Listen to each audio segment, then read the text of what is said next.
Well, I do want to welcome you to Pentecost. It's one of those church holy days that's a little bit of an enigma. We don't exactly understand Pentecost much of the time. But, and even if you've been coming to the church for a while, maybe you have a few vague ideas. It is the day when the Holy Spirit descended on the disciples and the believers. There was a big gust of wind, and everyone in the room that day looked like lit candles. They were all walking around and had a unique experience when it comes to language. Maybe not as unique as the experience we just had. If you really are up on your Pentecost knowledge, then maybe you know that Pentecost literally means 50, and that's because Pentecost comes 50 days after Easter. Maybe you also know that Pentecost is called the Feast of Weeks by our Jewish brothers and sisters. And it's the celebration and feast day that remembers Moses receiving the Ten Commandments. Now, all of those are interesting things. Well, maybe not interesting things, but they're things. But really, they're just sort of the decorations around Pentecost. What is Pentecost? This is the part where most Christians, and I would even dare say a great many pastors and church leaders, get a little bit hazy and a little bit uncomfortable. After all, it's one thing to say that Pentecost is a celebration of the coming of the Holy Spirit, but then the next question that must be asked, and I don't even really know how to explain this, but the question is, well, what does it mean that the Holy Spirit has come? And what is the Holy Spirit? And what difference does that make? You know, there are three primary holy days in the Christian calendar. Pentecost is one of those three. Anybody know the other two? Christmas and Easter. These three shape us and form us. They're more important, or maybe not more important, but we have more of an emphasis on them than the others. And Pentecost is right up there with those other two. Christmas shows us that God is with us.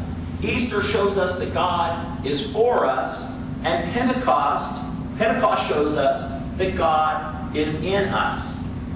And examining Pentecost starts with that realization that God truly is in us when the Holy Spirit arrives. And so let's start there. That is the whole point of the Holy Spirit's coming. In John, right before Jesus is crucified, he says that he won't leave his followers alone. He will send a counselor, a spirit, which will be with all of his followers. That's the Holy Spirit. I think sometimes most Christians are much like the Ephesians that Paul visits in Acts chapter 19. Paul arrives in Ephesus, and he meets up with Christians there, and he asks them if they had received the Holy Spirit when they believed. And they replied that they didn't even know that there was a Holy Spirit. We are unclear about the Spirit sometimes. Sometimes we're uncomfortable with the Spirit when the meaning of what the Holy Spirit is comes up. Pentecost tells us that there is a force in all believers. There is a force that gives us life and powers and power in ways that guides our lives every day. Maybe we don't think about it all the time, though. It's sort of like electricity. I mean, how many of us even give an idle thought about the electric power that guides our lives every day? I mean, even in this moment, we're sitting in a climate-controlled room. You can hear my voice clearly because it's being electrically amplified. You can see images on the screen. All of this is just a little electrical miracle, and it wasn't that long ago. It wasn't that long before any of our lifetimes when none of these things were possible. And yet we really don't give much thought to the source of that power until the power goes out. And then we start to think about all the ways that electricity affects us. A few weeks ago I had to go to a meeting in Lubbock, and there was someone else from Amarillo who was going to, so I was going to ride with him. And I thought I was being really smart because I was going to bring my laptop and work on my sermon and catch up with some things. I had this great 2 hours in the car. But when I went to pack my laptop, I noticed that I plugged the charger into the laptop the night before, but the charger itself wasn't plugged into the wall. So when I turned the laptop on, the battery was, it was beeping red. It was trying to tell me as nastily as possible my mistake.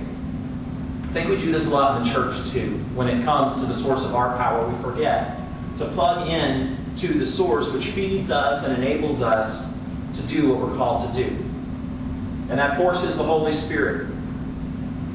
How often do we in the church plan and study and work and organize and give money, all with the intent of doing God's work in the community, but we don't stop to consider the role that the Holy Spirit has to play, which incidentally is probably the most ingredient of all of those. This story in Acts is true, then the Holy Spirit is a force which causes all things to work well for believers, and it's something that we don't really consider very often. I read recently that all too often the average church is somewhere bogged down between Calvary and Pentecost. We know Calvary, we like the experience of forgiveness that we find at the cross, and we like to celebrate that. But then we get to Pentecost, or we don't get to Pentecost, where God encounters us in a way that is close and personal, it's even internal. What would happen if we found that power and really embraced it? Well, we wouldn't have to imagine what the results would be, because we have this fantastic story in Acts 2. And if this story is any indicator, the difference would be really dramatic. All the disciples have gathered together for this festival. They're good Jewish kids, and so they're going to celebrate this important Jewish feast. So they're in a room gathered with other believers when the event happens. The wind blows in. The flames appear over each person. It's a dramatic display of power. The wind fills the room. The whole house shakes. We in West Texas understand this part of the story all too well. I'm learning as I put down roots here a little bit, just how well we understand that wind. That we have our windy days and we have our windy days. A few weeks ago there was a night, maybe you remember it, when we had a really bad windstorm. And there were a few gusts of wind. This is right as I was going to bed. And you could hear them, but you couldn't just hear them. You could also feel the whole house react to that wind. When I think of this story from Pentecost, I picture a wind like that. And then something truly unexpected happens. There are people from all over the world at this gathering, from all corners of the Roman world, the ancient world. They're all Jews, but they all speak different languages, and everyone starts speaking in their own native language. If it happened today, the Christians from Latin America would hear the conversation in Spanish, but the ones who were from Kenya would hear it in Swahili, and those from India would be listening in and they'd be hearing Hindi. Now, okay, this sounds like a really amazing miracle, don't get me wrong. But what a weird miracle at the same time. I mean, for a long time I never understood this. Why does the Spirit manifest itself in different languages at Pentecost? It's so odd, it's so random. It's like reading that one day peanut butter sandwiches suddenly rained from the sky and it was a sign of God's power. To me, this miracle seems very bizarre, but for the people in the room that day, these Jewish Christians who grew up learning the stories of the Old Testament, it would have sounded perfectly natural. They would have had a very good idea of what's going on, because they would have remembered an old story from the book of Genesis.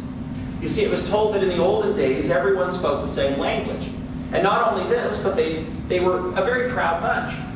They wanted to be just like God, and since God was up in the heavens, they figured they deserved to be up there too. So the people started building a tower. We now call it the Tower of Babel. And the people figured that once they got up there with God, they'd get everything they'd always deserved. So they built it up higher and higher, and meanwhile, God comes to the plains of Shinar where this is taking place, and he looks up at the tower, and he becomes a little distressed. Look, God said, at what these people are doing. They have one language, they are one people, one will. Nothing will be impossible for them. So God confuses the language. One minute they're all working together. The next minute the foreman is speaking English and the bricklayer is speaking Latin, and they don't know how to communicate with one another, so they all walk away. It's an obscure story, but one thing is clear in it. Language here is a metaphor for the power of unity. In the Old Testament, God has to confuse that unity to keep human beings from making a bigger mess of things than they already have. And the Pentecost miracle represents a reversal of that. At Pentecost, God unites the human language, and this isn't lost on the people who are gathered that day. They've grown up with this story. I bet God's words are ringing through the ears. They have one language, nothing will be impossible for them. Except in this instance, God isn't confounding their language, He's empowering them through it. At Pentecost, this odd little miracle where everyone understands everyone else. Here God is saying nothing will be impossible for these Jesus-following people. Nothing will be impossible for the church God is giving birth to. Nothing will be impossible for the people who are filled with the Holy Spirit. And God seems to think that's a very good thing. This power that the believers are finding in the Holy Spirit is going to be insurmountable by any other force known on earth. And right off the bat, we see the results of that power because Peter stands up and sees what's going on. And he stands up and opens his mouth to say something. Now, usually in the Gospels, when Peter opens his mouth to say something, you can count on that thing being pretty dumb, pretty poorly thought through. You'd expect the text here by now, if you've read this far into Peter's life, you'd expect the text to not say, Peter stood up to say something. You expect it to say, Peter stood up to say something stupid. But here, for the first time, Peter opens his mouth and he's been filled with the Holy Spirit, and his words have an unexpected power to them. All of a sudden, bumbling, thoughtless Peter is powerful, understanding Peter. He sees clearly what's happening, and he's able to tell the crowd exactly what's happening and bring people to Christ through it. Here Peter opens his mouth and he's been filled with the Holy Spirit. Peter sees what's really happening and he eloquently explains it to the crowd. This is the first time in the Bible that Peter and eloquent find themselves in the same reference. Peter now has great power, and so do the disciples because of God's Holy Spirit, which now resides in them. And as the book of Acts unfolds, these disciples who up until now have been a pretty sorry lot are suddenly transformed into a very different kind of people, doing dramatic and miraculous things, speaking powerfully across the known world, bringing thousands upon thousands of people to Christ. That's the power of the Holy Spirit. It's the power that the church needs if its plans and efforts are ever going to bear fruit. If we can plug into that Spirit, that thing which makes us a little uneasy in the church, what kinds of impossible things could we do? Pentecost demonstrates to us just how much power God can manifest in each one of us.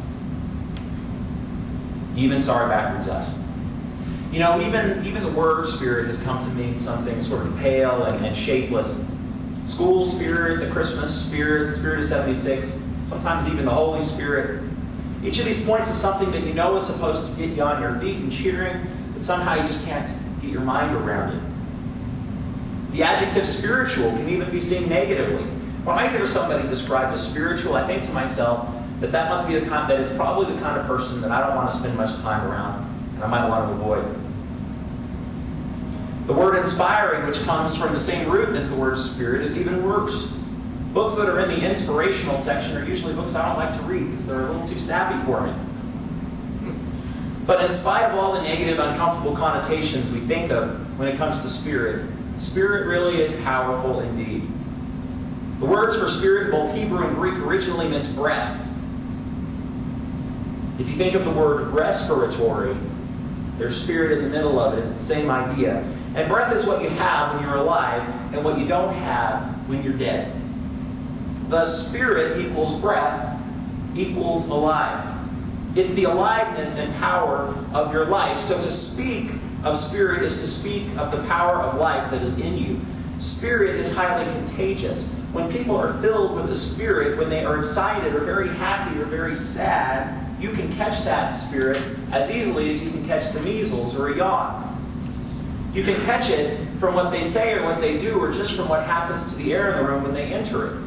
Groups have a spirit. Just look at the spirit of a football game or a political rally or a lynch mob. Spirit can be good or bad, healing or destructive. And in all of this, God has a spirit too. To say that God has a spirit is to acknowledge that God is the power of life itself. What Pentecost really emphasizes is that God is the source of such life, that He breathes it into the creation, breathes it into you, and breathes it into me. Such a spirit is ultimately empowering. When Peter and his friends are caught up in it, in that sort of spirit in the book of Acts, The difference was so dramatic that all the people who were, all the onlookers, supposed they must have been drunk.